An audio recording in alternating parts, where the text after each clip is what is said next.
എൻ.എസ്. മാധവന്റെ തിരുത്ത് എന്ന കഥാസമാഹാരമാണ് ഈയിടെ വായിച്ച പുസ്തകം. ഒരുപാട് തലങ്ങളിലേക്ക് വായനക്കാരനെ കൊണ്ടുപോകുന്ന ഒന്നിനൊന്ന് വ്യത്യസ്തമായ 8 കഥകളാണ് ഇതിൽ. അതിൽ തന്നെ രാഷ്ട്രീയ പ്രാധാന്യമുള്ള ശ്രദ്ധേയമായ 2 കഥകളാണ് തിരുത്ത്, മുംബൈ എന്നിവ.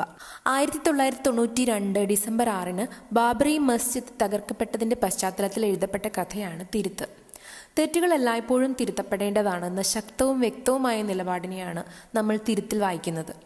ഡിസംബർ 6 അർദ്ധരാത്രിയിൽ ഉത്തരേന്ത്യയിലെ ഒരു ഇംഗ്ലീഷ് പത്രം ഓഫീസിൽ 70 വയസ്സുള്ള മുഖ്യ പത്രാധിപനായ ചുല്യാട്ട് പേന ഉപയോഗിച്ച് ഒരു തലക്കെട്ടിനെ തിരുത്തിക്കുറിക്കുന്നതിലൂടെ ഒരു രാഷ്ട്രീയ നിലപാടിനെ തന്നെ തിരുത്തിക്കുറിക്കുന്നതാണ് കഥയുടെ പ്രമേയം. സംഭവ ദിവസം കടുത്ത പനിയെ തുടർന്ന് അദ്ദേഹം തന്റെ സുഹൃത്തായ ഇക്ബാൽ എന്ന യുവ ഡോക്ടറെ കാണാനെത്തുന്നു. ഡോക്ടറുടെ പരിശോധനയ്ക്കും കുത്തിവയ്പ്പിനും ശേഷമുള്ള സംഭാഷണത്തിൽ ഇക്ബാലിന്റെ കുടുംബാംഗങ്ങൾ അദ്ദേഹത്തോട് പറയുകയാണ്, ബാബറി മസ്ജിദ് തകർന്നതുമായി ബന്ധപ്പെട്ട് ഒരുപാട് ഹിന്ദു സുഹൃത്തുക്കൾ ഫോണിലൂടെയും നേരിട്ടും അനുശോചനങ്ങൾ അറിയിച്ചു. എന്നാൽ ആ കാര്യത്തെക്കുറിച്ച് ഒന്നും സംസാരിക്കാതെ വളരെ സ്വാഭാവികമായി വന്ന ഒരേ ഒരു ഹിന്ദു സുഹൃത്ത് ചുല്യാട്ട് മാത്രമാണെന്ന്. ഇത് കേൾക്കുന്ന ചുല്യാട്ട് അവരോട് പറയുന്നു, കുട്ടികളെ, എന്നു മുതൽക്കാണ് ഞാൻ നിങ്ങൾക്ക് ഹിന്ദുവായത്? ഇത്തരം സംഭവങ്ങൾ പലപ്പോഴും മനുഷ്യ മനസ്സിൽ നിർമ്മിക്കാറുള്ള വേലിക്കെട്ടുകളിൽ നിന്നെല്ലാം അകന്നു നിൽക്കുന്ന ഒരു സാധാരണ മനുഷ്യന്റെ പ്രതികരണം നമുക്ക് ചുല്യാട്ടിന്റെ വാക്കുകളിൽ വായിക്കാം.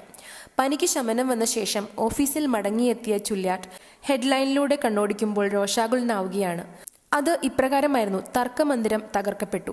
ആ തലക്കെട്ട് എഴുതിയത് ആരാണെന്ന് ചോദിക്കുന്ന ചുല്യാട്ട് അതാരു തന്നെ ആയാലും ഇനി മുതൽ അയാൾ ഈ പത്രത്തിൽ പണിയെടുക്കില്ലെന്നാണ് പറയുന്നത്. സുഹറ എന്ന യുവ സബ് എഡിറ്റർ ഇത് താനാണ് എഴുതിയതെന്ന് പറയുന്നു. തുടർന്ന് കഥ ഇങ്ങനെയാണ്. ചുല്യാട്ട് സുഹറയുടെ അടുത്ത് ചെന്ന് അവളുടെ നെറുകം തലയിൽ തലോടിക്കൊണ്ട് പറഞ്ഞു, സുഹറ, ഒരു പെൻസിൽ തരൂ. മല്ലിക് മേശപ്പുറത്ത് കിടന്നിരുന്ന ബോൾ പോയിന്റ് പേന ചുല്യാട്ടിന് കൊടുത്തു.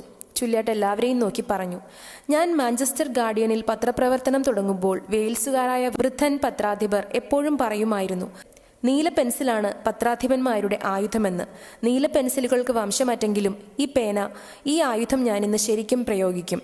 ചുല്യാട്ട് കുനിഞ്ഞു നിന്ന് മേശപ്പുറത്ത് പരത്തിവെച്ച പ്രധാന വാർത്തയ്ക്ക് സുഹൃ തലക്കെട്ടായി കമ്പ്യൂട്ടറിൽ ടൈപ്പ് ചെയ്തിരുന്ന തർക്കമന്ദിരം തകർത്തു എന്നതിലെ ആദ്യത്തെ വാക്ക് ഉളി പോലെ പേന മുറുക്കി പിടിച്ച് പലതവണ വെട്ടി.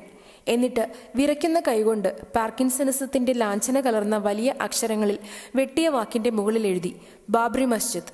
സുഹറയുടെ വലിയ കണ്ണുകളിൽ നിന്ന് ചരം പോലെ കണ്ണീർ തുള്ളി തുള്ളിയായി ഒലിച്ചു. അവൾ ചുല്യാറ്റിനെ നോക്കി പറഞ്ഞു, നന്ദി സാർ. ഇങ്ങനെയാണ് കഥയുടെ അവസാനം. സുഹറയുടെ കണ്ണീരിൽ ചുല്യാറ്റിന്റെ പ്രവൃത്തിക്കുള്ള ന്യായീകരണം നമുക്ക് കാണാം.